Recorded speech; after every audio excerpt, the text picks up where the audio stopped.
My name is Lyra, and I was sold like a piece of livestock to prevent a war I never started, by a mate I never met, to an alpha who never wanted me. But that's not where this story begins. It begins 3 moons ago, when I first learned that love could be a weapon, and loyalty could be a chain that binds you to someone else's failures. Chapter 1, The Keeper's Burden. I've always been able to feel the pulse of the pack. It's not magic, not really, just an ability to read the currents of emotion that flow between us like invisible rivers. The elders called me a keeper of the hearth, a bridge between the old ways and the new, between wolf and human, between heart and mind. I should have felt it coming. The wrongness. The fracture in our alpha's spirit that would eventually tear through all our lives like a blade through silk. But I was buried in the archives that morning, 3 floors beneath the pack house, surrounded by crumbling leather tomes and scrolls that smelled of sage and thyme. I was researching the old treaties, trying to understand why our borders had shifted so dramatically over the past century. There were gaps in our history, missing pieces that didn't make sense. Lyra. The voice echoed down the stone steps, sharp with urgency. It was my cousin Mira, her footsteps thundering against the ancient stones. You need to come up. Now. I looked up from a particularly fascinating account of a border dispute from 1847, brushing dust from my fingers. What's wrong? Alpha Kalan called an emergency pack meeting. Everyone's required. Her face was pale, her usual bright energy dimmed to something that looked dangerously close to fear. Lyra, something's happening. The warriors are all tense, and Beta Theron won't meet anyone's eyes. I closed the tome carefully, marking my place with a strip of leather. The pack energy I was always so attuned to suddenly felt chaotic. Like standing too close to a storm. How long do I have? 5 minutes. Maybe less. I'd never seen the Great Hall so quiet with so many people in it. Every member of our pack, all 237 of us, stood in perfect silence. The children clung to their parents' hands. The elders looked grim. Even the teenagers, usually a source of constant chatter and movement, were still as statues. Alpha Kalan stood at the front of the hall, and for the first time in my life, I saw him look small. Defeated. His shoulders, usually held with the confidence of leadership, curved inward. His hands, normally steady and sure, trembled slightly at his sides. My pack, he began, his voice carrying to every corner of the stone hall. I have failed you. The words hit like physical blows. Murmurs rippled through the crowd, quickly silenced by the weight of his admission. 3 years ago, the Storm Peak pack challenged our claim to the Northern Valley. You remember, the valley where we've hunted for generations, where our ancestors are buried, where the healing springs run clear and cold. He paused, swallowing hard. I could have gone to war. Should have gone to war. But I believed I could find another way. My chest tightened. I knew where this was going, could feel it in the way the pack energy was spiraling towards something dark and inevitable. I made a bargain with Alpha Rhys Blackwood. A treaty that would give us 1 year to prove our ancestral claim to the valley. If we succeeded, the land would remain ours. If we failed. His voice cracked. If we failed, I would pay a price. The silence stretched like a taut wire, ready to snap. I offered collateral for this treaty. Something precious enough to guarantee my commitment to peace, valuable enough to satisfy their terms. His eyes found mine across the crowd, and I felt the world tilt sideways. I offered my fated mate. The hall erupted. Voices rose in shock, in anger, in disbelief. Through it all, I stood frozen, my mind struggling to process what I was hearing. The year is up, Kalan continued, his voice somehow carrying over the chaos. I couldn't prove our claim. The old documents are missing, the evidence scattered or destroyed. And now you're giving away someone's life to clean up your mess, came a voice from the crowd. I turned to see Elder Morrison step forward, his weathered face twisted with disgust. You wagered a person, Alpha. A human being with thoughts and feelings and dreams. I know, Kaelin whispered. I know what I've done. But it's done, and the alternative is war. Not just with Storm Peak, but with their allies. We'd be facing 4 packs, maybe more. Our children, our elders, our entire way of life would be destroyed. I found my voice then, though it came out smaller than I'd intended. Who is she? Your fated mate. Does she know? Every eye in the hall turned to me. Kaelin's face crumpled, and in that moment, I knew. The way he looked at me, with guilt and sorrow and a desperate kind of love that felt like a blade between my ribs. Lyra, he said, and the name hung in the air like a death sentence. I'm so sorry. The pack energy exploded around me, shock, rage, protectiveness, fear. It hit me in waves, threatening to drag me under. I staggered backward, my hand finding the stone wall for support. You never told her? Elder Morrison's voice was deadly quiet. You've known for 3 years that this girl was your fated mate, and you never said a word? I couldn't, Kaelin said, tears now flowing freely down his cheeks. How could I tell her I loved her while knowing I might have to give her away? How could I ask her to love me back when I'd already signed her life away? So instead you let her live in ignorance while you played politics with her future. The voice belonged to my own grandmother, Elder Vera, and it cut through the chaos like a blade. You coward. I wanted to run. Every instinct screamed at me to shift and bolt, to disappear into the forest and never come back. But my feet wouldn't move. I was rooted to the spot, watching my world collapse in slow motion. When? I managed to ask. Tomorrow, Kaelin said. Alpha Rhys will send an escort at dawn. 24 hours. I had 24 hours to say goodbye to everything I'd ever known, everyone I'd ever loved, every dream I'd ever harbored for my future. The meeting dissolved after that. Pack members surrounded me, some offering comfort, others demanding answers, a few bold enough to suggest we simply refuse the treaty and prepare for war. But I couldn't hear them over the roaring in my ears, couldn't process their words over the growing storm of emotions crashing through my chest. I fled to my sanctuary, the archive chamber beneath the pack house. Here, among the old books and forgotten stories, I could breathe again. Here, the weight of everyone else's feelings couldn't crush me.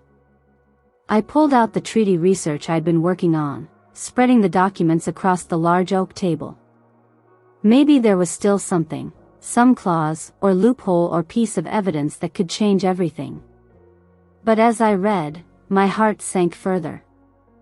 The Northern Valley had indeed been ours, centuries ago. But through a series of strategic marriages, territorial exchanges, and political maneuvers I was only beginning to understand, the claim had become complicated. Not invalid, but not ironclad either.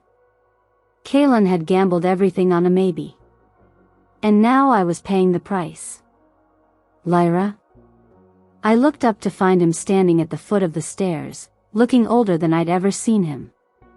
His alpha authority seemed to have evaporated, leaving just a man who'd made a terrible mistake. Don't, I said before he could speak. Don't you dare apologize to me. Don't you dare stand there and tell me you're sorry when you've had 3 years to figure out another way. There was no other way. Wasn't there? I stood, the ancient chair scraping against stone. You could have told me. You could have given me a choice.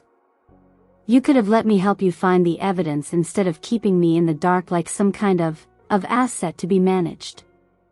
He flinched at the word asset, but didn't deny it.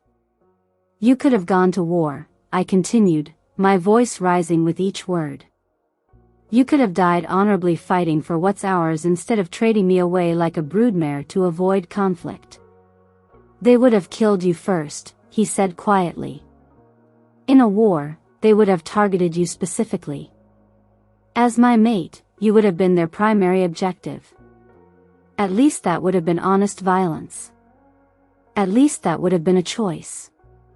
We stared at each other across the archive chamber, across the gulf of his betrayal and my devastation. He was still beautiful, tall and broad-shouldered, with the kind of quiet strength that had made him a good alpha for so many years. His dark hair was longer than usual, like he'd been too distracted to cut it. His green eyes held depths of regret that probably matched my own pain. But I couldn't feel the mate bond. Not even a whisper of it. He destroyed that possibility with his silence, with his treatment of me as a chess piece rather than a person. I need you to leave, I said finally. Lyra. Please. I need tonight to say goodbye. To figure out how to pack a life into whatever bag they'll let me carry. I need to be alone. He nodded slowly, backing toward the stairs. For what it's worth, he said just before disappearing from sight, I do love you. I've loved you since the moment I scented you at your 18th birthday celebration. I've been fighting the bond for 3 years, trying to find a way to undo what I'd done, trying to earn the right to claim you properly. You don't fight a bond, I whispered to the empty chamber. You honor it. Chapter 2, The Journey to Storm's End. I didn't sleep that night. How could I? Instead, I spent the dark hours writing letters I might never be able to send, packing the few possessions I couldn't bear to leave behind, and trying to memorize every detail of the life I was about to lose. The sunrise came too quickly, pale and cold through my bedroom window. I dressed carefully in traveling clothes, sturdy boots, dark jeans, a warm sweater that had been my grandmother's. I braided my long auburn hair back in the simple style I'd worn since childhood, knowing it might be the last time I could choose something so basic about my own appearance. My bag contained 3 changes of clothes, my journal, a few precious books, and the silver locket that had belonged to my mother. Everything else, my research notes, my collection of pressed flowers, the quilt my aunts had made for my bed, had to stay behind. The escort arrived exactly at dawn. 3 wolves in human form, wearing the distinctive storm gray colors of the Storm Peak pack. They were polite but distant, treating me with the careful courtesy reserved for valuable cargo. Miss Lyra, the leader said, a woman with short silver hair and eyes like winter sky. I'm Beta Senna Frost. Alpha Rhys has sent us to escort you safely to Storm's End. How far? I asked, shouldering my pack. 3 days' travel. We'll be camping 2 nights. 3 days to get used to the idea that I was leaving everything behind forever. 3 days to mourn the life I'd never get to live. The pack gathered to see me off. Children I'd helped with their homework pressed small gifts into my hands, a carved wolf, a friendship bracelet, a drawing of me surrounded by flowers. The elders murmured blessings and ancient words of protection. Even some of the warriors, who'd initially suggested fighting rather than honoring the treaty, offered quiet apologies and promises to remember me. Kalen stood apart from the group, his face a mask of controlled anguish. We didn't speak. What was there to say? But as the escort began moving toward the forest path, I heard him whisper, I'll find a way to bring you home. I didn't turn around. Empty promises were worse than honest cruelty. The journey to Storm's End was both endless and far too short. Beta Senna and her companions maintained professional distance, but they weren't unkind. They shared their food, made sure I was warm enough at night, and answered my questions about their pack's territory and customs. Alpha Rhys is intense, Senna warned me on the second night, as we sat around a small campfire. He doesn't tolerate weakness or drama. He values strength, loyalty, and results above all else. What kind of strength? I asked, poking at the fire with a stick. Physical strength, mostly. Military strength. He's a warrior first, an alpha second. She studied my face in the firelight. You're not what he was expecting. What was he expecting? Someone more like, well, like me. A fighter. A political hostage with strategic value. She shrugged. He doesn't understand the old ways, the keeper traditions. To him, you'll seem like a liability. Maybe I am, I said quietly. Maybe, she agreed. Or maybe you're exactly what Storm Peak needs, and he's just too blind to see it. On the morning of the third day, we crested a hill and Storm's End spread out below us like something from a fairy tale, but not the kind with happy endings. The fortress was built into the side of a mountain, all dark stone and sharp angles. It looked like it had grown from the rock itself, designed to withstand siege and storm. Home sweet home, muttered one of the other escorts. As we approached the main gates, wolves in human form gathered to watch. Word of my arrival had clearly spread. I felt their curious stares, heard their whispered conversations. Most seemed more interested than hostile, but there was definitely suspicion in some of their faces. The great hall at Storm's End was nothing like the warm, welcoming space at my old pack. This was a military installation first and a home second. Weapons lined the walls. Maps covered every available surface. Even the furniture looked like it had been chosen for durability rather than comfort. And there, standing with his back to the entrance as he studied a massive topographical map, was Alpha Rhys Blackwood. He turned as we entered, and I felt the mate bonds slam into place like a physical blow. It was nothing like what I'd expected. No gentle warmth or mystical recognition. This was raw, primal, devastating in its intensity.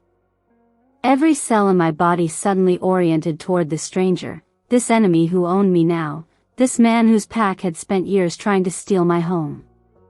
But if he felt it too, he gave no sign. His expression remained carefully neutral as his pale gray eyes swept over me, cataloging, assessing, clearly finding me lacking. So, he said, his voice carrying easily through the stone hall. You're the famous keeper of the Hearth. The way he said it made it sound like a child's game, something quaint and useless. I'm Lyra, I said, lifting my chin. And you must be the alpha who's so afraid of a fair fight that he'd rather accept human collateral than face my pack in honest battle. The hall went dead silent.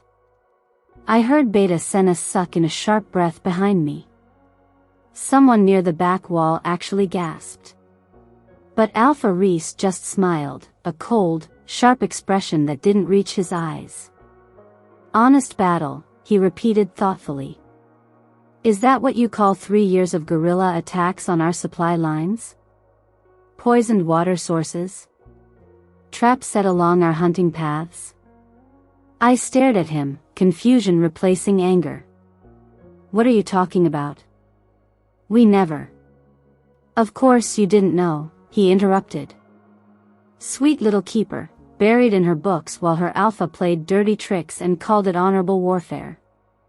He stepped closer, close enough that I could see the silver flecks in his gray eyes, could scent the pine and snow smell of his skin.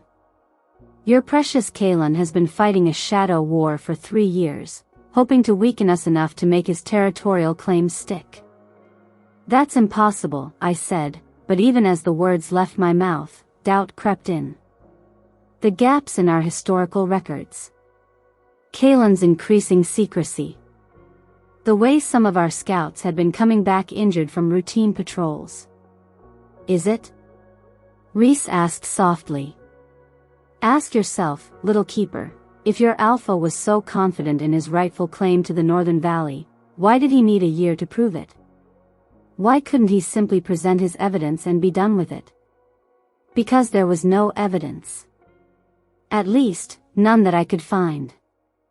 But that didn't mean Kaelin had been orchestrating attacks. Did it? Even if that were true, I said, it doesn't justify what you've done.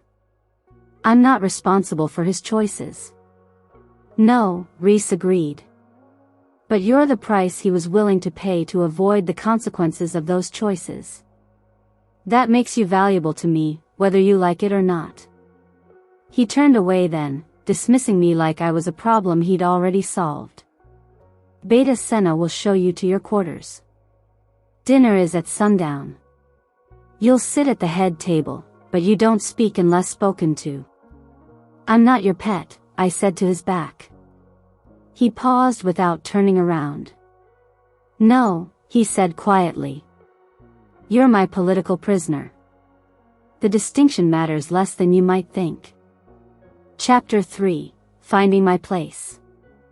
My quarters were nice, actually. Too nice for a prisoner. A large bedroom with its own fireplace, a sitting area with comfortable chairs, and a private bathroom that was definitely more luxurious than what I'd had at home. The windows faced east toward the mountains, and the view was breathtaking, if you could ignore the bars on the glass. I spent the first hour exploring, testing boundaries. The door wasn't locked, but there were guards in the hallway. The windows were beautiful but definitely secured. The bookshelves were well stocked but contained mostly military histories and tactical manuals. A soft knock interrupted my investigation. Come in, I called, expecting Beta Senna. Instead, a young woman about my age entered, carrying a tray of food and what looked like a pile of clothing. Miss Lyra? I'm Emma, well, I guess I'm your attendant. Though I've never been anyone's attendant before, so we're both figuring this out as we go. She had a bright, friendly face and the kind of nervous energy that usually meant someone was trying very hard to make a good impression. I don't need an attendant, I said automatically. Alpha's orders. She set the tray down on the small table near the window. Fresh bread, soup, and some fruit. The cook wasn't sure what you'd like, so she tried to keep it simple. My stomach reminded me that I hadn't eaten since dawn, and the food smelled incredible. Thank you. The clothes are from some of the other women in the pack. We guessed at your size.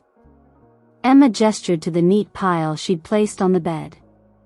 Nothing fancy, just everyday stuff. Though there are a couple of dresses in there if you need something for formal occasions. I fingered the soft wool of a green sweater. It was clearly handmade, crafted with care and skill. Why are you being so nice to me? Emma sat down in the chair across from me, her expression turning serious. Because you're scared, and you're far from home, and nobody should have to face that alone. She paused. Also because Beta Senna said you gave Alpha Rhys hell when you met him, and honestly, it's about time someone did. Despite everything, I found myself smiling. I probably shouldn't have done that. Probably not, Emma agreed cheerfully. But it was still pretty great. You should have seen his face. I don't think anyone's ever called him a coward to his face before. I didn't call him a coward. You implied he was afraid of a fair fight. Close enough. She grinned. So, Keeper of the Hearth. What does that actually mean? Because Alpha Rhys made it sound like some kind of joke, but Beta Senna says it's a real thing. Something important. I took a bite of the soup, rich and warming, flavored with herbs I didn't recognize, and considered how to explain. It's hard to describe to someone who's never felt it. I can sense the emotional currents within a pack. The connections between people, the places where stress builds up, the areas where healing needs to happen. Like pack therapy? Sort of. More like. I can feel when the pack is healthy and when it's not. And I know stories, the old stories, the ones that connect us to our history and help us understand where we come from. I met her curious gaze. Every pack used to have a keeper. We were the memory holders, the peacemakers, the ones who remembered why traditions mattered. What happened to them? Wars, mostly. It's easier to kill your enemies than to understand them. Keepers were always targeted first because we were the ones who could find common ground, who could negotiate treaties that actually lasted. I shrugged. There aren't many of us left. Emma was quiet for a moment, processing this. Alpha Rhys doesn't know what to do with you. I got that impression. He was expecting someone he could use as leverage, someone whose value was obvious. But you're... She struggled for words. You're valuable in ways he doesn't understand. And that makes him nervous. Good, I said, and meant it. Emma laughed. Oh, you're going to fit in just fine here. Dinner was exactly as uncomfortable as I'd expected. The head table sat on a raised platform overlooking the main hall, where hundreds of pack members ate and talked and laughed together. I sat in the chair to Alpha Rhys's right, officially honored, practically ignored. He introduced me with minimal ceremony, our guest, Lyra, formerly of the Moonhaven Pack, and then proceeded to discuss territorial patrol schedules with his Beta and Gamma as if I didn't exist. But I was watching the pack, feeling the currents of emotion that flowed through the crowd like invisible rivers. And what I felt was complicated. There was strength here, yes. Military discipline and fierce loyalty to their alpha. But there was also exhaustion. Stress fractures running through the community like cracks in stone. Too many losses, too much pressure, too little time for healing. Near the far wall, I noticed a group of children sitting by themselves, picking at their food with obvious reluctance. They looked underfed, not because there wasn't enough food, but because something was wrong. Their pack energy felt muted, disconnected from the adults around them. Alpha Rhys, I said, breaking into his conversation with Beta Marcus about reinforcing the southern border. He turned to me with obvious irritation. Yes? Those children, I nodded toward the isolated group. What happened to their parents? The question clearly caught him off guard. What? The 6 children sitting alone by the far wall. They're orphaned, aren't they? Recently. He followed my gaze, his expression shifting from irritation to something that might have been surprise. How did you? Yes. 3 weeks ago. Patrol ambush near the eastern border. I felt the familiar tug of a problem that needed solving, a wound that needed healing. Who's caring for them? The pack provides for all our members, he said stiffly. That's not what I asked. They have foster families. They're eating alone. They requested to sit together. They're mourning together because no one else understands what they've lost. I met his cold gray eyes. When did you last speak to them? Not as their alpha giving orders, but as someone who cares whether they're healing from their trauma. The silence stretched uncomfortably. Around us, conversations had gradually quieted as pack members realized their alpha was being challenged by the stranger at his table. Their foster families are competent, he said finally. I'm sure they are. But competence isn't the same as understanding. I pushed back my chair and stood. May I speak with them? Sit down. May I speak with them? I repeated. He stared at me for a long moment, and I saw something flicker in his expression. Curiosity, maybe. Or possibly just the desire to see me fail at whatever I was trying to do. 5 minutes, he said. The children looked up nervously as I approached their table. They ranged in age from maybe 6 to 12, all showing the telltale signs of recent loss, dark circles under their eyes, the careful way they held themselves, the hypervigilance that comes from having your world shattered without warning. "Hi," I said, sitting down at their table without invitation.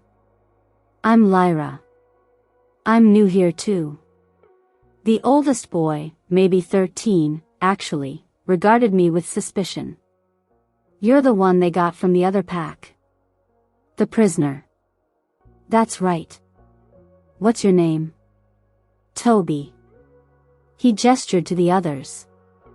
"This is Sam, Kira, Ben, Jake, and Maisie." The youngest, Maisie, couldn't have been more than 5. She was staring at me with wide, serious eyes.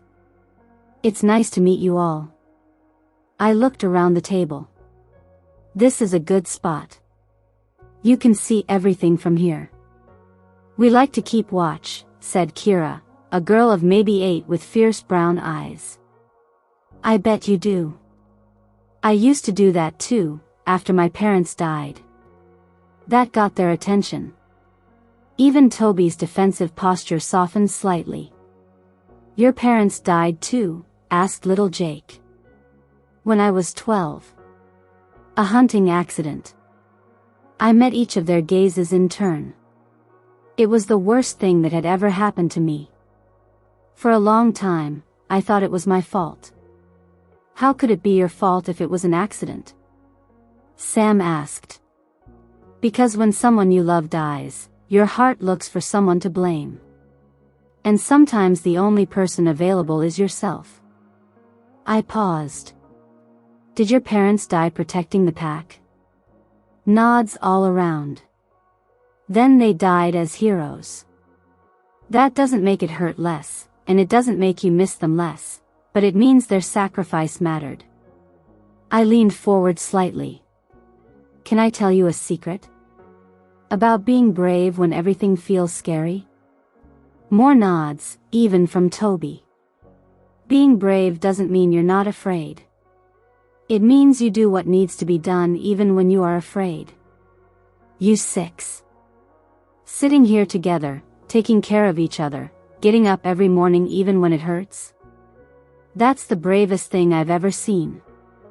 Little Maisie started crying then, silent tears that spoke of grief too big for such a small body.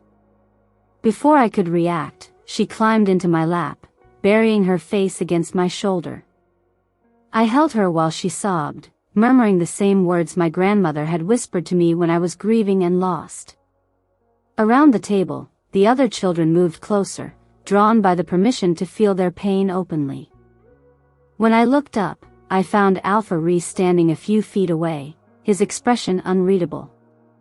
Our eyes met over the children's heads, and for just a moment, I saw something crack in his carefully controlled facade. "Time's up," he said quietly. I nodded, gently extracting myself from the children's embraces. "I'll see you tomorrow," I promised them. "Will you really?" Toby asked, hope and skepticism warring in his voice. "I'm not going anywhere," I said. And for the first time since arriving at Storm's End, I meant it. Chapter 4, The Crack in the Wall. Over the following days, I settled into an unexpected routine. My mornings were my own. I'd found a small library tucked away in the castle's east wing, filled with books on local history and ecology. The afternoons, I spent with the children. Not just the 6 orphans, but any of the pack's young ones who needed help with lessons or wanted someone to listen to their problems. Alpha Rhys watched but didn't interfere. Our interactions remained coldly formal: good morning, good evening, requests for permission that he granted or denied based on criteria I couldn't decode. But I caught him observing sometimes, when he thought I wasn't looking. Studying me like I was a puzzle he couldn't solve. The pack, meanwhile, was beginning to warm to me. Not all of them. There were definitely those who saw me as a symbol of their alpha's political maneuvering, a reminder that he'd chosen negotiation over strength. But others, especially the elders and the parents of young children, seemed genuinely pleased to have someone around who cared about the emotional health of the community. It was Elder Garrett who first brought me a real problem to solve. "Miss Lyra," he said, approaching me in the library one morning. "Might I have a word?" Garrett was ancient even by werewolf standards, his hair white as snow, his hands gnarled with arthritis. But his mind was sharp, and there was something in his weathered face that reminded me of my own grandmother. "Of course, Elder Garrett. Please, sit." He lowered himself carefully into the chair across from my reading table. "I understand you have experience with territorial disputes." "Some," I said carefully. "Why do you ask?" "There's a situation developing with the Riverside Pack. Our eastern neighbors. Nothing that requires military intervention," he added quickly, "but something that could escalate if it's not handled properly." I set aside the book I'd been reading, a fascinating account of the region's early settlement patterns. "What kind of situation?" "Water rights. There's a stream that runs along our shared border, feeds into both territories. For generations, both packs have used it freely. We fish the upper reaches, they fish the lower, everyone shares the swimming holes in summer. And now there's talk of damming it. On their side of the border." His expression was troubled. "They say they need to create a reservoir for drought years. We say it will disrupt the ecosystem and destroy our fishing grounds." I nodded slowly. This was exactly the kind of problem that could spiral out of control if emotions got too heated. "Has anyone tried talking to them directly?" Alpha Rhys sent a formal complaint through official channels. They responded with their own formal complaint about our aggressive tone and unreasonable demands. Elder Garrett shook his head. "You know how it is with formal channels. Everything gets twisted through lawyers and protocol until nobody remembers what the actual problem was." "What would you like me to do?" "I'd like you to come with me to see the disputed area. And then, if you're willing, I'd like you to help me arrange an informal meeting with some of their elders. Elder to elder, keeper to keeper. Sometimes the old ways work better than all this political nonsense." It took me 3 days to convince Alpha Rhys to let me go. "Absolutely not," was his first response.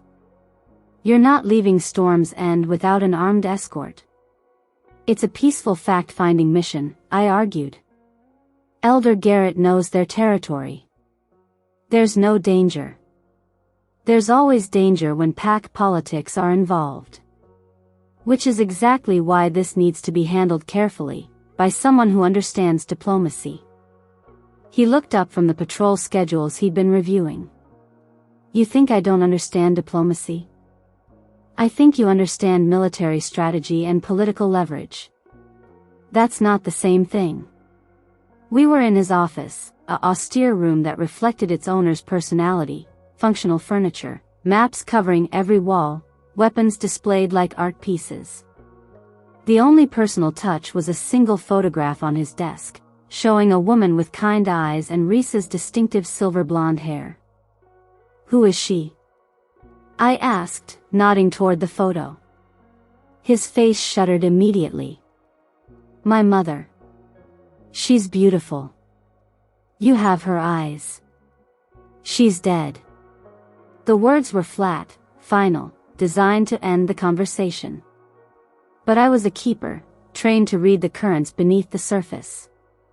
And beneath his controlled facade, I felt an ocean of old grief, carefully contained but never resolved. "How long?" I asked gently. "It doesn't matter. It always matters."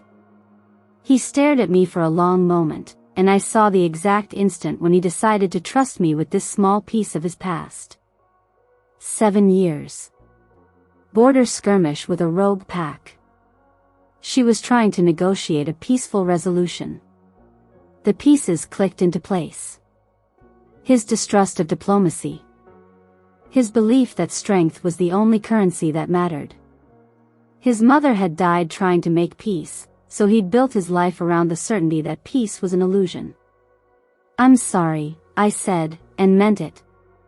She was too trusting. Too willing to see the good in people who didn't deserve it. He met my eyes. "I won't make the same mistake." "I'm not asking you to trust them," I said. "I'm asking you to trust me." Another long pause. Then, reluctantly, 2 guards. "They stay close enough to reach you quickly if something goes wrong." "Deal." The disputed stream was beautiful, crystal clear water running over smooth stones, lined with ancient willows whose branches trailed in the current. It was the kind of place that should inspire poetry, not political arguments. Elder Garrett led me along both sides of the border, showing me the fishing pools, the swimming holes, the places where pack children had played for generations.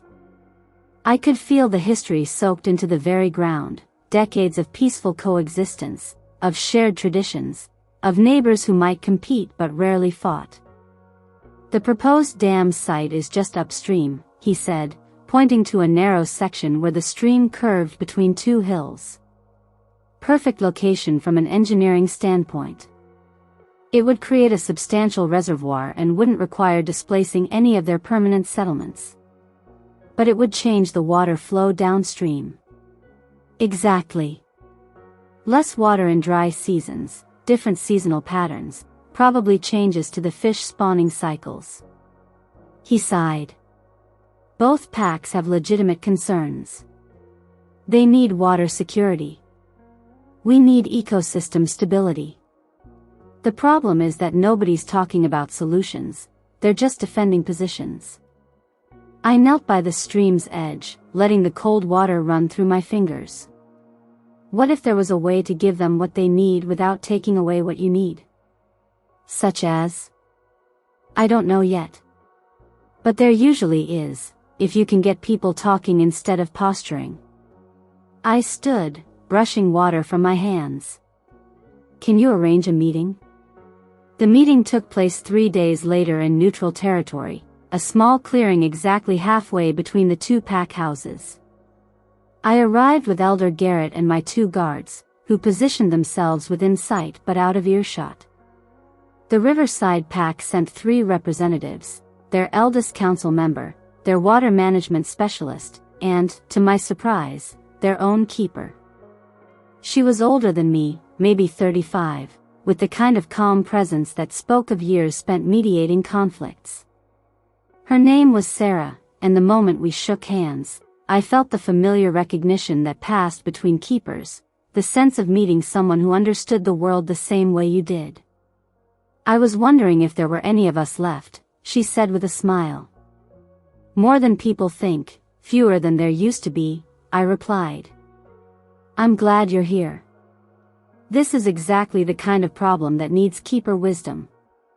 The meeting started predictably, each side presenting their position, defending their needs, explaining why the other side was being unreasonable.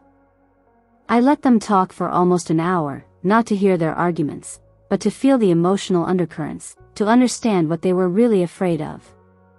The Riverside pack wasn't just worried about water security, they were worried about climate change, about increasingly unpredictable weather patterns, about their responsibility to protect their people in an uncertain future. The Storm Peak pack wasn't just concerned about fishing rights, they were worried about losing another piece of their heritage, about changes being imposed on them without their input, about their voices not mattering in decisions that affected their lives. Fear talking to fear. No wonder they couldn't hear each other. "May I ask a question?" I said during a lull in the discussion. Both sides turned to me with expressions ranging from curious to skeptical. "What if we're approaching this from the wrong angle entirely?" "What do you mean?" asked the Riverside water specialist. "You need water storage for security. Storm Peak needs consistent stream flow for ecological stability. But what if the solution isn't choosing one or the other? What if it's finding a way to achieve both goals? There's no way to build a reservoir that doesn't change downstream flow," the specialist said, Not a traditional reservoir, no. But what about other options? I pulled out a piece of paper and quickly sketched the stream layout from memory. What if, instead of one large dam, you built a series of smaller ones? Each one creating a small pond, but designed to maintain natural flow patterns? Sarah leaned forward, her interest clearly caught. Like a stepped system. Exactly. You'd have distributed water storage instead of one central reservoir.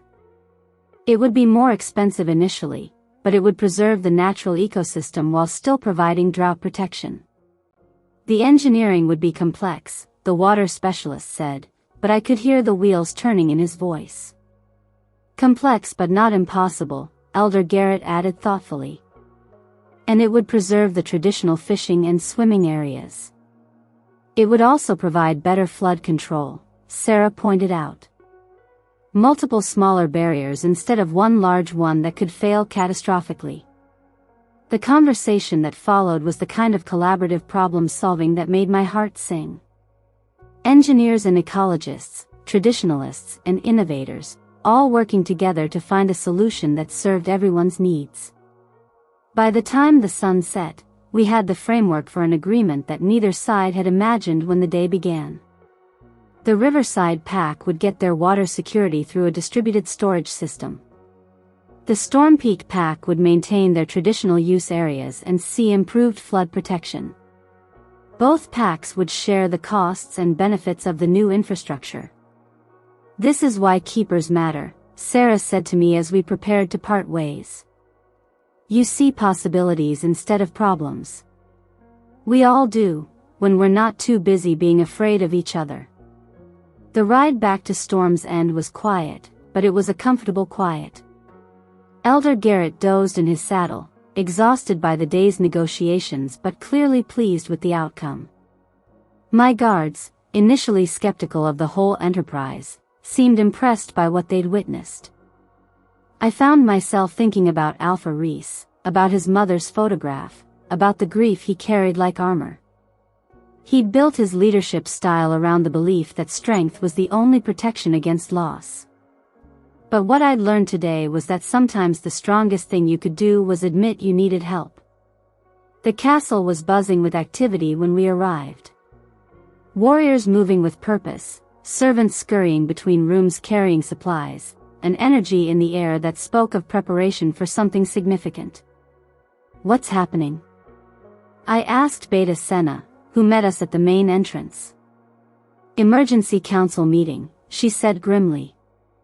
There's been an incident with the Shadowmere Pack.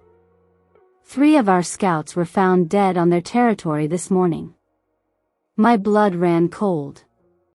Shadowmere was one of the most aggressive packs in the region, known for their territorial disputes and hair-trigger temper. If they'd killed Storm Peak scouts. Where's Alpha Rhys? War Council.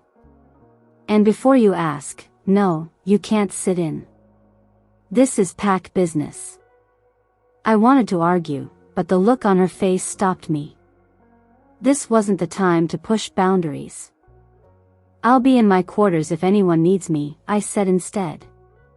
But I didn't go to my quarters. I went to the children. I found them exactly where I expected to, huddled together in the small playroom that had become their unofficial sanctuary. They looked terrified, feeding off the adults' tension, understanding that something bad was happening but not knowing what. Miss Lyra. Maisie ran to me the moment I entered, throwing her small arms around my waist. Everyone's scared. Are we going to have to fight? I don't know, sweetheart, I said honestly, sinking into one of the child-sized chairs so I could be at their eye level. But I know that whatever happens, the adults are going to do everything they can to keep you safe. That's what they said about our parents, Toby said quietly. The words hit like a physical blow. These children had already lost everything once. The idea that they might have to face that terror again. Come here, I said, opening my arms. They crowded around me, these brave, broken little souls who'd learned too young that the world wasn't always safe. I held them and hummed the old songs, the lullabies that had been passed down through generations of my family, the melodies that spoke of protection and love and hope. That's how Alpha Rhys found us an hour later, me surrounded by sleeping children, all of us curled together on the playroom floor like a pack of puppies seeking comfort. He stood in the doorway for a long moment, his expression unreadable in the dim light. They were afraid, I said softly, careful not to wake the little ones. They should be, he replied, but there was no harshness in his voice. We may be going to war. Or you may find another way. He stepped into the room, moving with the careful quiet of someone who didn't want to disturb sleeping children. 3 good scouts are dead, Lyra. Shadowmere is claiming they were trespassing, but they were found 2 miles inside our territory. That's horrible. I'm sorry. I gently shifted Maisie's weight so she'd be more comfortable. But war won't bring them back. No. But it might prevent more deaths. Or it might cause more deaths. Including some that you can't afford to lose. He followed my gaze to the sleeping children, and I saw understanding dawn in his expression. I can't let them think we're weak, he said. If I don't respond to this aggression, every pack in the region will think they can attack us with impunity. I'm not suggesting you ignore it. I'm suggesting you think carefully about what kind of response will actually solve the problem. And what would you suggest, Keeper? There was a note of challenge in his voice, but also genuine curiosity. I'd suggest you find out what really happened before you decide how to respond. Shadowmere might be aggressive, but they're not stupid. Killing scouts on your territory and leaving the bodies to be found is either an act of war or a setup. He was quiet for a moment, processing this. You think someone else is involved? I think someone wants you to think Shadowmere is responsible. The question is who benefits from a war between your packs.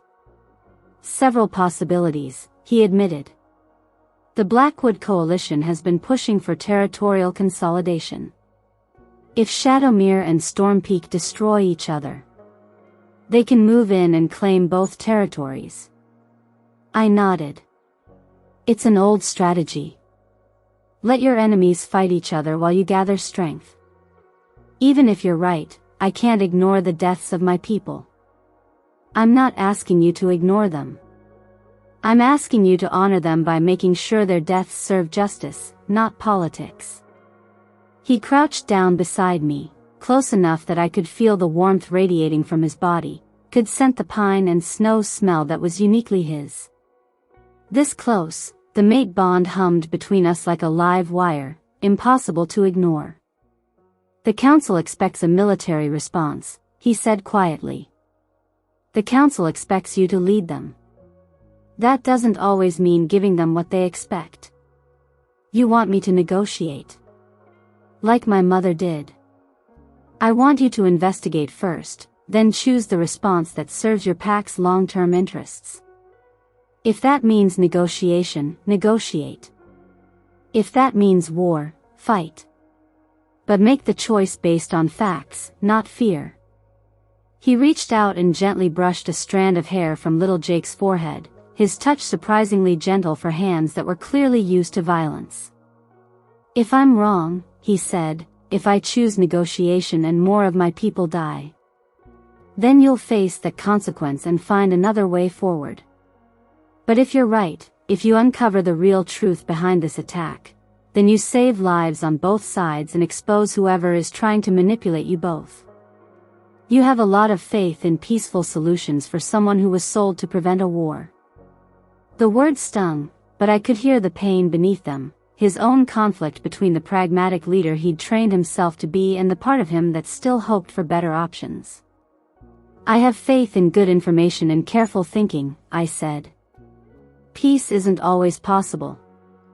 But it's always worth exploring before you commit to bloodshed. He stood, his decision made. I'll send investigators to the scene tomorrow. Give them 3 days to find evidence before we respond. Thank you. Don't thank me yet, he said, heading for the door. If this goes badly, if more people die because I listened to you, then I'll accept responsibility for my counsel. That's what keepers do. He paused at the doorway, looking back at me surrounded by sleeping children. You're not what I expected when they told me about Kaelin's fated mate. What did you expect? Someone weaker. Someone I could use as a political tool without feeling guilty about it. His gray eyes met mine across the dim room. You're going to be a problem, aren't you? Probably, I admitted. Good, he said, and then he was gone, leaving me to wonder what exactly he meant by that. Chapter 5, The Truth Unveiled. The investigation took 4 days instead of 3. 4 days of tension that stretched through the castle like a bowstring, ready to snap. Warriors sharpened weapons and checked armor. Families hoarded supplies and whispered contingency plans. The children stayed close to the adults, their earlier fears proving all too justified. I spent those days doing what I could to keep spirits up, helping with lessons, mediating small disputes, listening to anyone who needed to talk. But mostly, I found myself watching Alpha Rhys. He was magnificent under pressure, I had to admit. Calm, decisive, projecting exactly the kind of steady strength his pack needed to see. But I was learning to read the subtle signs of his emotional state, the way his jaw tightened when he thought no one was looking, the careful control in his movements that spoke of barely contained energy, the shadows in his eyes that deepened with each hour that passed without answers. On the 4th evening, the investigation team returned. I wasn't allowed in the official debriefing, of course. But Emma brought me updates as they filtered through the castle's gossip network. They found evidence, she said, settling into the chair across from my desk. Something that changes everything, according to the warriors who were there. What kind of evidence? I don't know details, but Beta Marcus looked like someone had hit him with a brick when he came out of the meeting. And Alpha Rhys. She paused, choosing her words carefully. He looked like a man who just realized he'd been played for a fool. The official announcement came the next morning. Alpha Rhys called another pack meeting, his expression grim as he faced the assembled crowd. 4 days ago, 3 of our scouts were found dead on Shadowmere territory, he began, his voice carrying clearly through the Great Hall. The initial evidence suggested they had been killed by Shadowmere warriors, possibly in retaliation for some perceived slight. Murmurs rippled through the crowd. Everyone had heard the rumors, had been preparing for war. However, further investigation has revealed that the true circumstances were very different from what we initially believed. He gestured to Beta Marcus, who stepped forward with a grim expression. Our scouts were not killed by Shadowmere pack, Marcus announced. They were killed by mercenaries hired by an outside party. Then their bodies were moved to Shadowmere territory to make it appear as though that pack was responsible. The murmurs turned to shocked exclamations. I felt the pack's collective energy shift from angry certainty to confused uncertainty. We have evidence, Marcus continued, including weapons that can be traced to the Blackwood Coalition, correspondence discussing payments to the mercenaries, and testimony from a captured mercenary who was wounded in the attack. The Blackwood Coalition wanted us to go to war with Shadowmere, Alpha Rhys said, his voice hard as granite. They were counting on both packs destroying each other, leaving our territories open for their expansion. They used the deaths of our people as pieces in their political game. The anger in the hall was palpable now, but it was directed at the right target. I could feel the pack's energy coalescing around their alpha, their trust in his leadership strengthened by his careful investigation instead of rash action. What happens now? Called out one of the warriors. Now we present our evidence to the regional pack council, Alpha Rhys replied. The coalition will face formal charges for their actions. And we will be working with Shadowmere pack to ensure this kind of manipulation doesn't succeed again. What about our scouts? Asked Elder Garrett. What about justice for them? Justice for them comes from exposing the truth and stopping the people who killed them, Alpha Rhys said quietly. Not from starting a war that would have resulted in more senseless deaths. After the meeting, I found him alone in his office, staring out the window at the mountains. He looked exhausted, like a man who'd carried an impossible weight and was only now allowed to set it down. You were right, he said without turning around. I was lucky, I corrected. If the investigation hadn't found evidence. You were right, he repeated firmly. You saw the situation clearly when I was too angry to think straight. You saw it too, once you allowed yourself to look. He turned then, leaning against the window frame as he studied my face. My mother would have liked you. She sounds like she was a remarkable woman. She was. She believed people were basically good, that most conflicts came from misunderstanding rather than malice. His expression was thoughtful. I spent 7 years thinking that belief got her killed. But maybe she just trusted the wrong people. That doesn't make the belief itself wrong. No, I agreed softly. It doesn't. He moved away from the window, crossing to his desk where that single photograph still held place of honor. I owe you an apology. For what? For treating you like a political asset instead of a person. For resenting the mate bond instead of considering what it might mean. My heart skipped a beat. Rhys. I know you didn't choose this. I know you're here against your will, and I know I have no right to expect anything from you. He met my eyes across the desk. But I want you to know that if you're willing, if you can find it in yourself to give this a chance. I'd like to try to be worthy of the bond we share. The words hung in the air between us, loaded with possibility and hope and the terrifying prospect of letting myself care about someone who held so much power over my life. I need time, I said finally. You have all the time you need. And I need to know that you see me as an equal, not as a prize you won or a tool you can use. You've never been a tool to me, he said quietly. Intimidating, yes. Challenging, absolutely. But never a tool. Intimidating? A smile tugged at the corner of his mouth, the first genuine smile I'd ever seen from him. You walked into my hall and called me a coward to my face. You solved a territorial dispute that had been simmering for months in a single afternoon. You made me question everything I thought I knew about leadership and strength and what it means to protect my pack. He shook his head. Yes, intimidating. Good, I said, echoing his words from that first night. I'd hate to be boring. His smile widened. There are many words I would use to describe you, Lyra. Boring is not one of them. Chapter 6, The Growing Bond. Over the following weeks, something shifted between us. Not the dramatic, overwhelming connection that romance novels promised, but something quieter, more solid. A growing friendship built on mutual respect and shared challenges. He started asking my opinion on pack matters, not because he had to, but because he valued my perspective. I started joining him for morning walks around the castle grounds, sharing observations about pack dynamics and listening to his concerns about regional politics. The pack noticed, of course.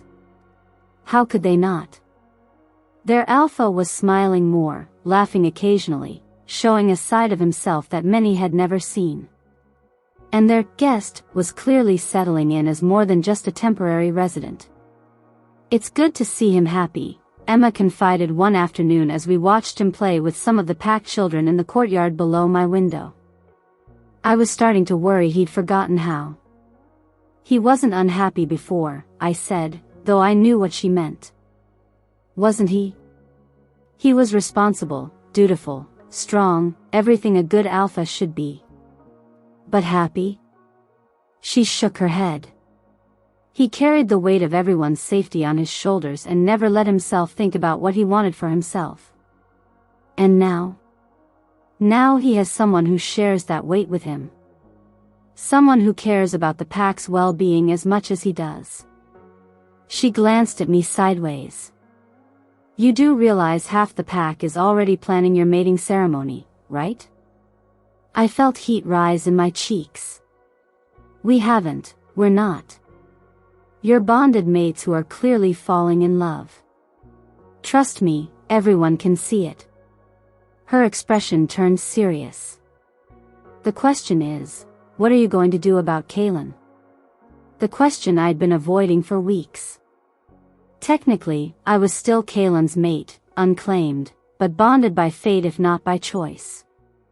The treaty that had brought me here said nothing about what would happen if I chose to stay, if I built a life with the Alpha who'd been meant to be my enemy. I don't know, I admitted. You could ask him to release you from the bond. Can that even be done? I don't know. But there have to be precedents. Situations where fate got tangled up with politics and people had to find their own way through. That evening, I finally worked up the courage to raise the subject with Rhys. We were in his private study, not his official office, but the smaller room where he kept his personal books and correspondence. It felt more intimate, safer for difficult conversations. I need to ask you something, I said, setting down the teacup he'd brought me. Ask away. What happens if I stay? I mean, really stay. Not just as your political prisoner or your pack's keeper, but as your mate. He looked up from the report he'd been reading, giving me his full attention. What do you mean? The treaty with Kaylin. It says I'm forfeit to your pack, but it doesn't address the mate bond situation. If I choose to accept our bond, if we complete the mating ceremony, what does that mean legally? Politically? It means Kaylin loses all claim to you, he said without hesitation. Once you're mated to me, you're a member of my pack, under my protection. He can't demand your return or use you as leverage in future negotiations. And if he challenges that decision? Then he'll have to fight me for you. And I promise you, Lyra, I won't lose. The certainty in his voice sent a shiver through me that was part fear, part anticipation. You'd fight him? Even though avoiding that fight was the whole point of the original treaty? The original treaty was about preventing a war between our packs over territory. If Kaylin wants to challenge my right to my own mate. He shrugged. That's personal, not political. Individual combat, not pack warfare. What if he wins? He won't. But what if? Lyra. He set aside his papers and moved to sit beside me on the small sofa. He won't win because he doesn't deserve to. He had 3 years to claim you properly, to build the kind of relationship that would make you want to stay with him. Instead, he treated you like a chess piece and traded you away the moment it was convenient. Maybe he thought he was protecting me. Maybe he did. But protection without consent is just another form of control. He reached out and took my hand, his thumb tracing gentle circles over my knuckles. I won't make that mistake. Whatever you choose, it will be your choice. I'll respect it even if it breaks my heart. And if I choose you? Then I'll spend the rest of my life trying to be worthy of that choice. The words were simple, but the emotion behind them was anything but. I could feel the depth of his feeling through the mate bond, the careful hope he was trying not to let overwhelm his practical concerns. I need to write to him, I said finally. To Kaylin. I need to tell him myself what I've decided. Have you decided? I met his gray eyes, seeing my own future reflected there. Not the life I'd planned, but maybe the life I was meant to live. Yes. The letter was one of the hardest things I'd ever written. How do you explain to someone that their betrayal freed you to find something better? How do you tell your fated mate that fate got it wrong the first time? Kaylin. I hope this letter finds you well, though I suspect the guilt is eating you alive. It should be. I'm writing to inform you that I will not be returning to Moonhaven Pack. I have found my place here at Storm's End, and I have chosen to accept the mate bond with Alpha Rhys Blackwood. I know this will come as a shock, but perhaps it shouldn't.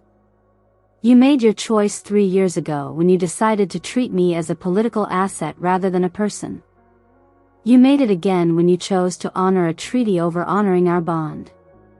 And you made it a third time when you let me leave without fighting for me, without even trying to find another way. Alpha Rhys is the mate you never allowed yourself to be. He sees my strength instead of trying to protect me from it. He values my counsel instead of keeping me in the dark.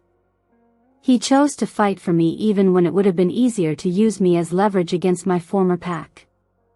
I don't hate you, Kaylin. But I don't forgive you either.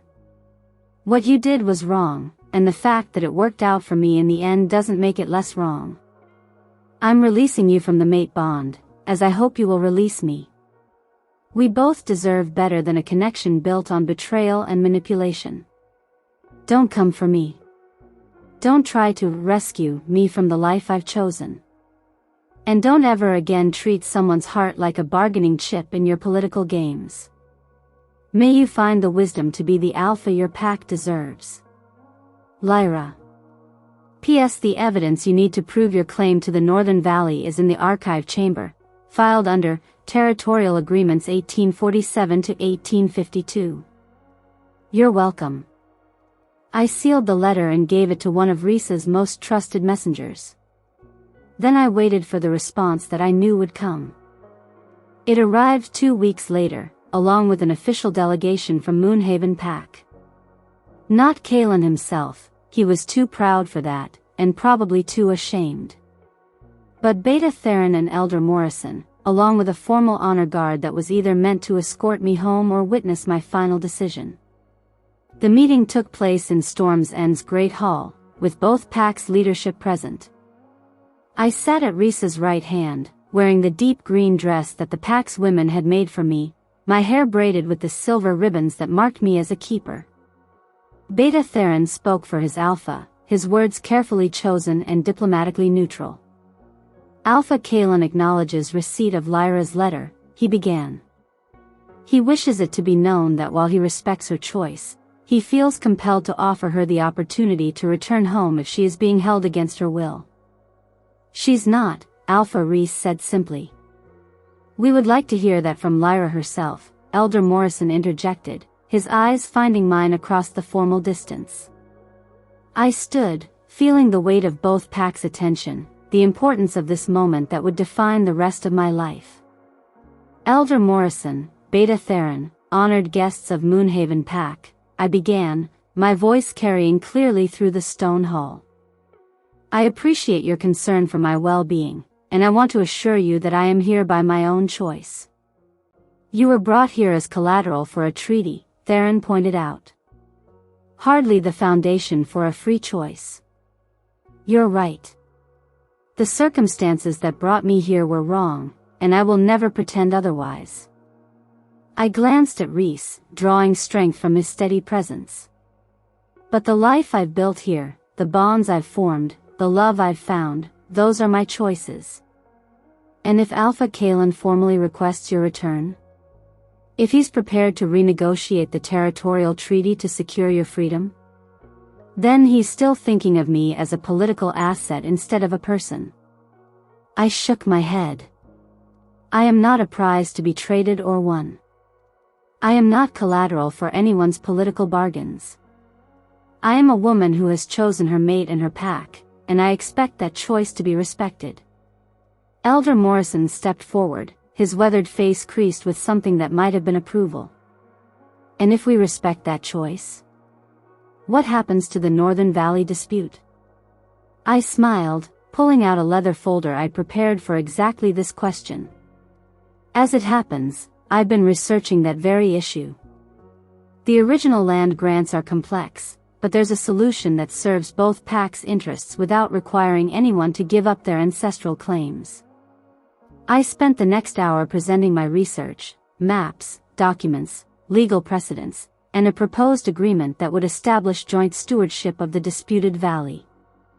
Both packs would maintain their traditional use rights, but they'd also share the responsibility for protecting and preserving the land for future generations.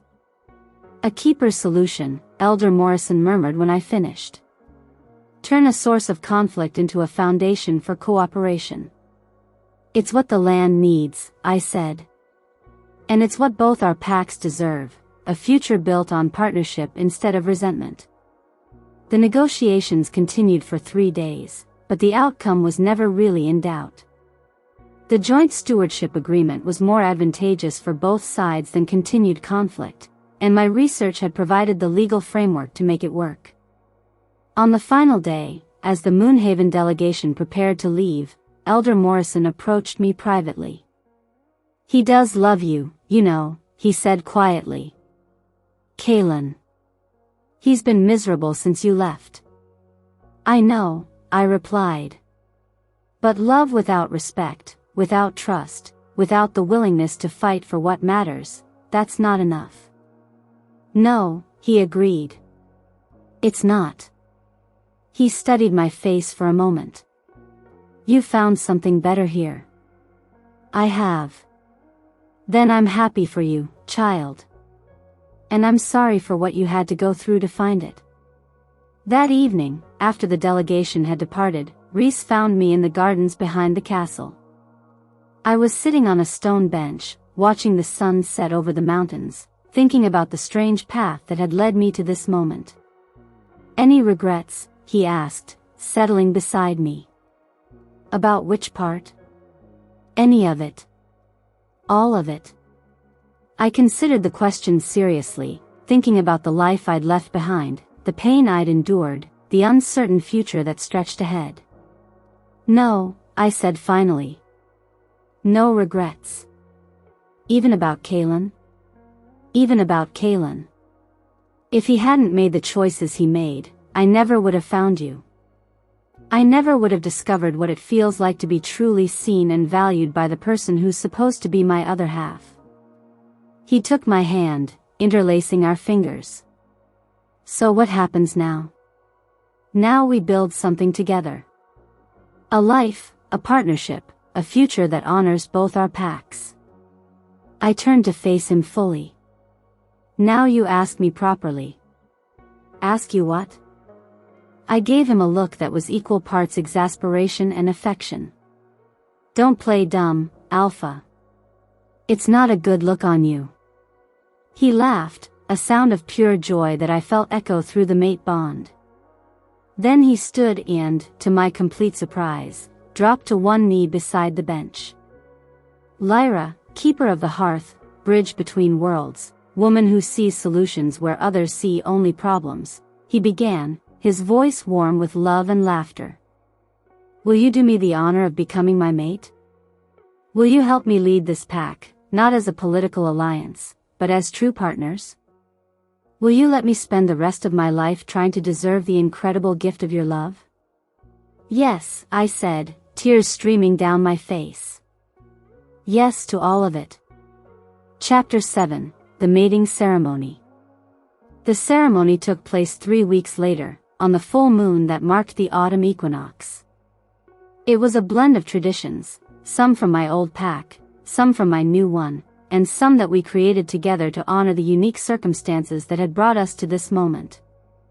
The great hall had been transformed with flowers and candles, silk banners in the colors of both packs, and the kind of decorations that spoke of a celebration rather than a political event. Pack members from Storm's End filled the seats, while honored guests from several allied packs watched from the gallery above. Even some members of my old pack had come, my grandmother, my cousin Mira, a few of the elders who'd helped raise me. They sat in the front row, beaming with pride and happiness that made my heart full. I wore a dress of midnight blue silk, embroidered with silver threads that caught the candlelight like stars. My hair was loose, flowing over my shoulders in the traditional style for unmated females, but adorned with the silver circlet that marked me as a keeper. Rhys wore the formal black of an alpha, but he'd added a touch of blue to match my dress, a small rebellion against tradition that made me love him even more. The ceremony itself was beautiful, meaningful, everything I'd dreamed of as a young girl. We exchanged vows we'd written ourselves, promising not just love but partnership, not just devotion but respect, not just protection but freedom. "I promise to see you as you are, not as I need you to be," he said, his voice carrying clearly through the packed hall. "I promise to build something with you that's stronger than what either of us could create alone," I replied. When he kissed me, sealing our bond before the assembled packs, I felt the connection between us solidify into something unbreakable. Not the desperate intensity I'd once imagined, but something deeper, steadier, love built on a foundation of friendship and mutual respect. The celebration that followed lasted until dawn. There was music and dancing, food and laughter, the kind of joy that comes from a community celebrating one of its own finding happiness. I danced with my new pack mates, with visiting dignitaries, with children who insisted I hadn't forgotten them despite all the ceremony and formality. But my favorite dance was the last one, alone with my mate as the sun rose over the mountains, painting the sky in shades of gold and pink. "Any regrets now?" he asked, echoing his question from weeks ago. "Only one," I said, smiling up at him. "What's that?" "I wish it hadn't taken a political crisis to bring us together. I wish we could have found each other under better circumstances." "Better circumstances might not have worked," he pointed out. I was too proud, too convinced that I knew what strength looked like. "And you were too loyal to consider leaving your pack for a stranger." "So you're saying we needed the drama?" "I'm saying we needed to be tested. To prove to ourselves and each other that what we have is real, not just convenient." He spun me slowly, my skirt flaring around us like flower petals. "Besides, if circumstances had been different, I might never have learned that the strongest thing you can do is admit you need help. And I might never have learned that sometimes the people who challenge you the most are the ones who love you best." We danced in comfortable silence for a while, both of us tired but reluctant to end this perfect moment. Finally, as the sun climbed higher and the castle began to stir with morning activity, we made our way inside. "So, wife," he said, testing out the word with obvious pleasure. "What shall we do with our first day as a mated pair?" I grinned at him, suddenly filled with energy despite the sleepless night. "I have an idea." Chapter 8, The Crisis. 6 months into our mating, the real test came. It started with the children, my children, the orphaned 6 who had become such an important part of my daily routine. Little Maisie came to me one morning, her face flushed with fever, complaining that her stomach hurt. By evening, 3 more of them were sick with the same symptoms. "Just a stomach bug," the pack doctor assured us. "Nothing serious. Keep them hydrated and they'll be fine in a few days." But they weren't fine. By the 3rd day, the fever was spreading through the pack like wildfire, hitting the youngest and oldest members hardest. What had started as a simple stomach ailment was becoming something much more serious. "It's not responding to any of our usual treatments," Dr. Hartwell confided to Rhys and me during an emergency meeting. "The symptoms don't match anything in our medical texts. High fever, severe stomach cramping, dehydration that we can't seem to combat effectively." "How many are affected now?" Rhys asked, his face grim. 43 confirmed cases. Mostly children under 10 and adults over 60. The doctor's expression was bleak. "We've lost 2 already, elder Patricia and little Samuel from the Omega family." My heart clenched. I'd known them both, had shared stories with Patricia just last week, had helped Samuel with his letters the day before he got sick. What about calling in specialists from the city? I suggested.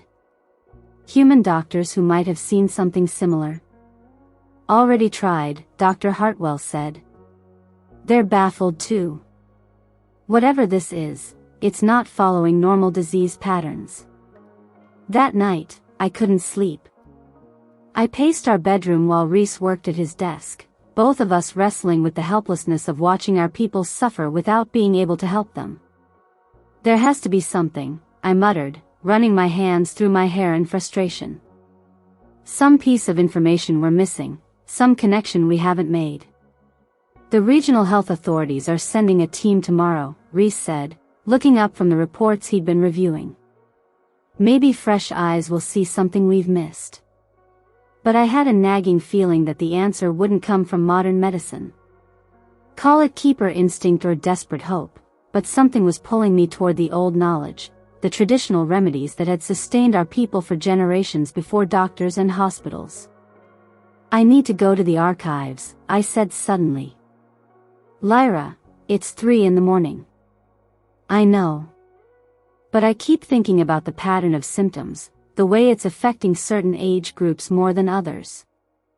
I moved to the window, staring out at the castle grounds where several buildings now served as makeshift infirmaries. What if this isn't a new disease at all? What if it's something old, something our ancestors faced before? Rhys set aside his papers, giving me his full attention. What do you mean? The old texts don't just contain political history. They contain stories about famines, plagues, natural disasters, all the challenges our people have faced over the centuries. I turned from the window, decision made. If this has happened before, there might be records of how they dealt with it. It's worth a try, he agreed. But not alone, and not at 3 a.m. Wait until dawn, and I'll come with you. But by dawn, 6 more pack members were critically ill, including Toby, the brave boy who'd become like a son to me. I found him burning with fever, delirious, calling for parents who would never answer. I'm here, sweetheart, I whispered, smoothing his sweat-dampened hair. I'm here, and I'm going to find a way to help you. The archives felt different that morning, not peaceful and scholarly, but urgent with desperate purpose. Rhys helped me pull down boxes of documents, scrolls and journals that covered centuries of pack history. What exactly are we looking for? He asked, setting a stack of leather-bound volumes on the research table. References to illness, especially anything that mentions stomach symptoms and fever. I opened the first journal, scanning quickly through entries about territorial disputes and trade agreements. Also anything about environmental factors, changes in weather, problems with food or water sources. We worked in focused silence, reading through decades of carefully recorded pack life. Birth records, death records, meeting minutes, personal diaries, the accumulated wisdom and experience of generations. It was Rhys who found it. Lyra, he said, his voice sharp with excitement. Listen to this. He read from a journal dated 1798, the wasting sickness came with the harvest moon, striking down the young and old whilst sparing those in their prime. Elder Moon Whisper recalled a similar affliction from her grandmother's time, when the healing springs ran dry and the bitter root spread through the valley. Bitter root, I repeated, the words triggering a memory. I've heard that term before. Keep reading. The sickness claimed 17 souls before young keeper Nightshade discovered the cause. The bitter root, growing wild after the dry summer, had contaminated the late berries that the children loved to gather. Elder Moon Whisper knew the remedy, tea brewed from silver sage and mountain mint, taken thrice daily until the poison cleared from the blood. My heart was racing now. Silver sage and mountain mint. Both grow wild in the high meadows above the castle. But the journal is over 200 years old, Rhys pointed out. How can we be sure it's the same thing? The pattern matches perfectly. Late summer sickness, affecting mostly children and elders, severe stomach symptoms. I was already moving toward the door. And I know where the children have been gathering berries. There's a patch of wild brambles near the eastern border that they think is their secret spot. Even if you're right about the cause, how do we know the remedy will work? We don't. But people are dying, and we're running out of time. I paused at the archive entrance, looking back at my mate. Do you trust me? With my life, he said without hesitation. What do you need? The next few hours were a blur of desperate activity. While Rhys organized search parties to locate and identify the contaminated berries, I led a gathering expedition to the high meadows, accompanied by everyone who had any knowledge of medicinal plants. The silver sage was easy to find. It grew in abundance near the mountain streams, its distinctive silvery leaves catching the sunlight like metal. The mountain mint was trickier, hidden in shadowy crevices where the soil stayed cool and moist even in late summer. How much do we need? Asked Maria, one of the pack's best herbalists. All of it, I said, pulling up handfuls of the precious plants. Every leaf, every stem. If this works, we'll need enough to treat dozens of people for several days. By evening, we had gathered enough raw materials to brew gallons of the ancient remedy. The castle kitchens had been converted to a massive preparation facility, with every available pot and cauldron pressed into service. The smell was memorable. Not pleasant, exactly, but earthy and strong, with the kind of bite that promised it would have a definite effect on whoever drank it.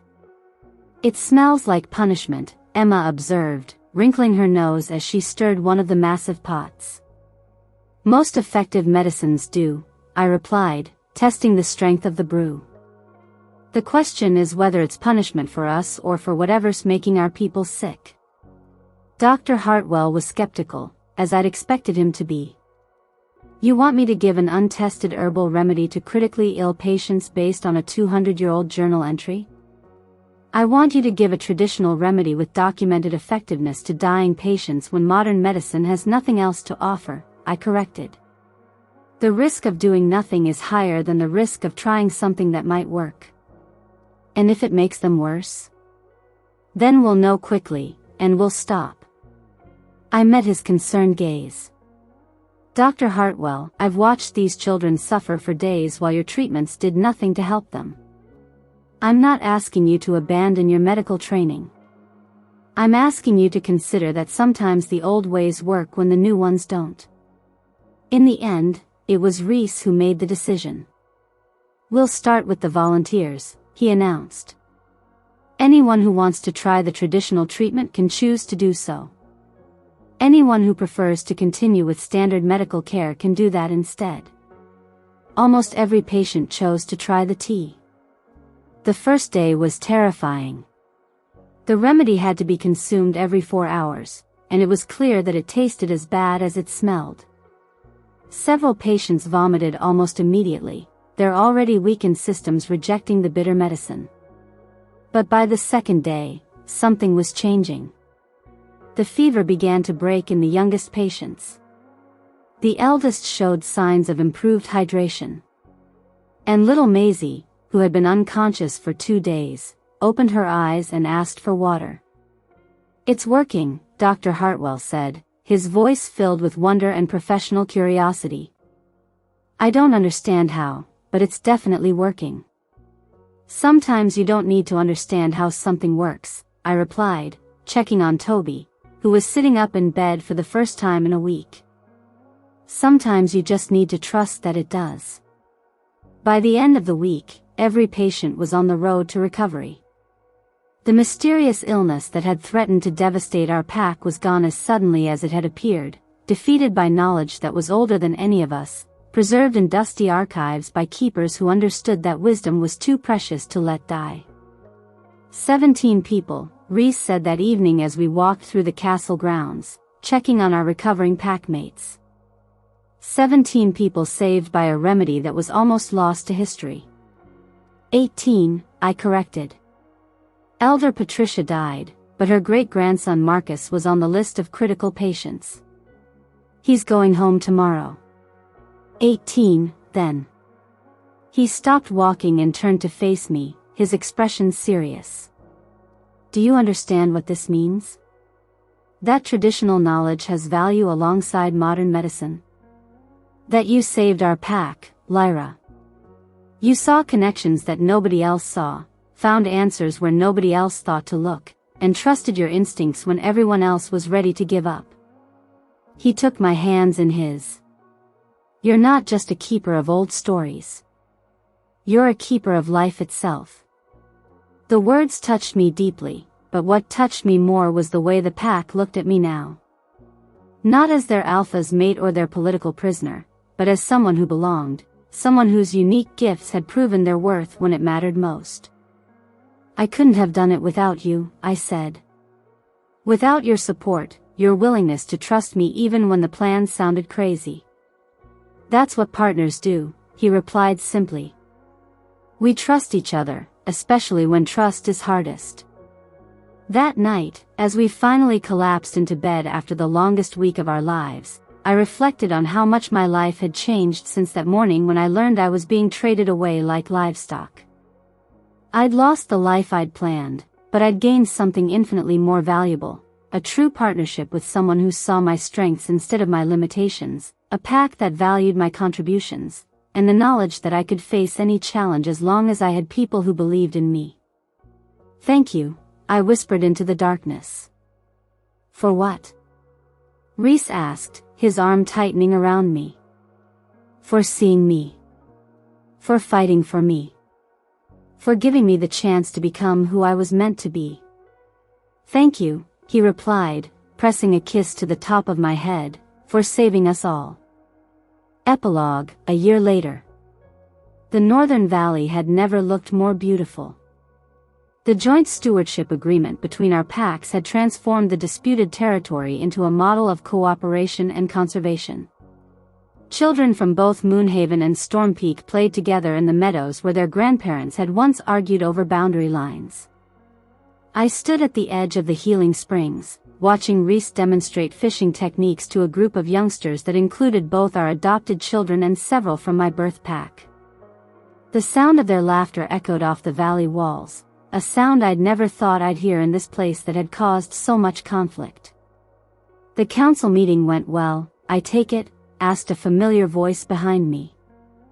I turned to find Sarah, the Riverside Pack's keeper, approaching with a satisfied smile on her face.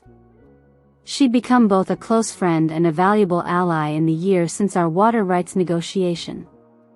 Very well, I confirmed. The Regional Pack Council voted unanimously to adopt our joint stewardship model as the standard for territorial disputes. 3 other pack pairs have already requested mediation services. Keeper solutions spreading like wildflowers, she said with a grin. Who would have thought? People who never forgot that cooperation works better than conflict, I replied. People like you. The success of our water management project had indeed sparked interest from other packs facing similar challenges. Sarah and I had found ourselves in demand as mediators, helping communities find solutions that served everyone's needs rather than declaring winners and losers. It was satisfying work, the kind that felt like a true calling rather than just a job. But the best part was doing it alongside my mate, whose strategic mind and leadership skills complemented my diplomatic instincts perfectly. Any word from Kaelin? Sarah asked, settling beside me on the smooth boulder that had become my favorite thinking spot.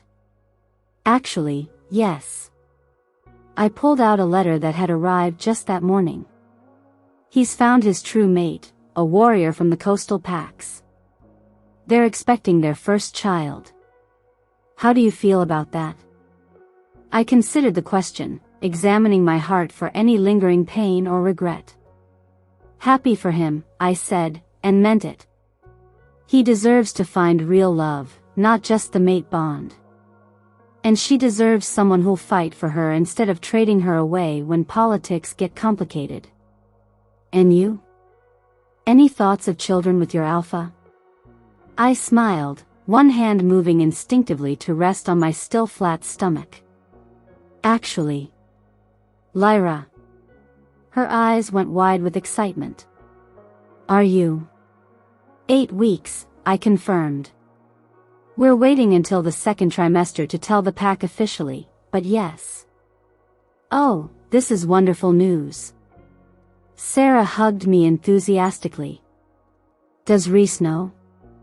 He suspected before I did. Apparently, I get a particular glow when I'm growing a person. I laughed at the memory of his careful hints and gentle questions before I finally realized what he was suggesting. He's been impossible to live with, bringing me tea every 5 minutes, trying to carry me upstairs, hovering like I might disappear if he blinks. Typical alpha behavior when their mate is pregnant.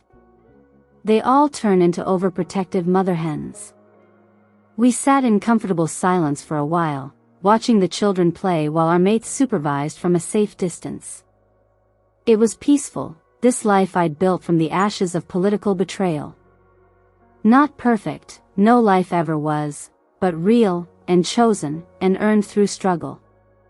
Do you ever wonder what would have happened if things had gone differently? Sarah asked eventually. Sometimes, I admitted. But I've learned that wondering about alternate paths is less useful than being grateful for the one you're on. Very wise. Very keeper-like. Very hard one, I corrected. A shout of laughter from the group drew our attention. One of the Moonhaven children had managed to catch a fish with his bare hands, much to everyone's amazement and delight. Rhys was praising the boy's technique while simultaneously ensuring he cleaned his muddy hands before handling the fish properly. He's going to be a good father, Sarah observed. The best, I agreed, warmth spreading through my chest as I watched the man who'd become the center of my world. He already is, to the ones we've adopted. The 6 orphans had indeed become ours in every way that mattered. Toby was training with the warriors, showing promise as a future leader. Kira had discovered a talent for healing and spent her afternoons with Dr. Hartwell. Little Maisie still climbed into my lap for stories, though she was getting almost too big for such cuddling. They called us Mama Lyra and Papa Rhys, titles that had evolved naturally from the formal relationship into something much deeper. And soon they'd have a little brother or sister to protect and guide. The keeper tradition will continue, Sarah said, apparently following my thoughts. Your child will grow up knowing both the old ways and the new, understanding that wisdom comes in many forms. All our children will, I said, thinking of the hybrid pack we were building, the community that drew strength from multiple traditions rather than insisting on just one. That's the point, isn't it? To create something better than what we inherited? Spoken like a true keeper. As the sun began to set, painting the valley in shades of gold and crimson, our respective mates called us back to the group. It was time to return to Storm's End, to the castle that had become home, to the life that had grown from the seeds of loss and betrayal into something beautiful and strong. Rhys found my hand as we walked, interlacing our fingers in the gesture that had become as natural as breathing. Good day, he asked. Perfect day, I replied. Even with Sarah's endless questions about water flow rates and conservation protocols? I laughed. Even with that. Though she did most of the talking during the technical sections. Probably for the best.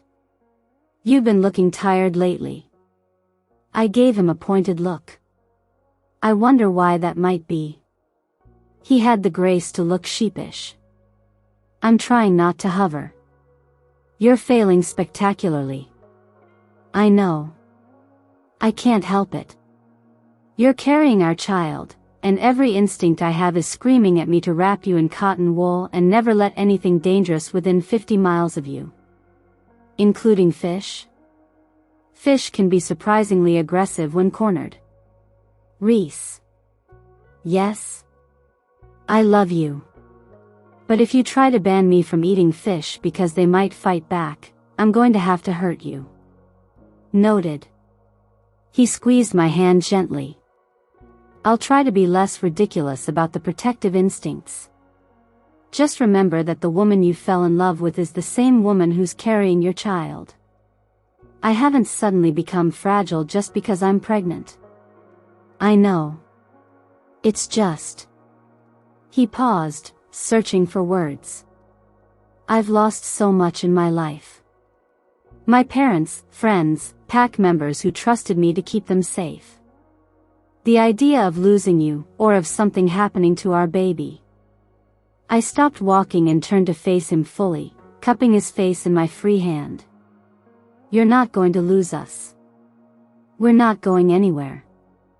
This baby is going to have the most overprotective father in the history of werewolves, and I'm going to have the most devoted mate anyone could ask for. Promise?" "I promise." "But Rhys?" "Yeah. Our child is going to inherit your strength and my stubbornness. You might want to prepare yourself for that." He laughed, the sound echoing across the valley like music. "I can't wait." As we rejoined the group and began the journey home, I reflected on the strange paths that had brought us all to this moment. A year ago, I'd been a prisoner, traded away by a mate who couldn't fight for me. Now I was a partner, a mother, a keeper whose wisdom was sought by packs across the region. The future stretched ahead, full of possibilities I couldn't have imagined when I first walked through Storm's End's gates. There would be challenges, there always were. Political complications, pack disputes, the ordinary struggles of building a life and raising children. But there would also be joy, love, the satisfaction of work that mattered and relationships that were chosen rather than imposed. And through it all, I would have Rhys beside me, not as my owner or my protector, but as my equal partner in building something beautiful from the ruins of what others had tried to destroy. I was no longer the keeper who had been sold to prevent a war. I was the keeper who had found her home, her purpose, and her true strength in the place she was least expected to find them. And that, I thought as we walked toward the lights of Storm's End glowing warm in the gathering dusk, was exactly as it should be.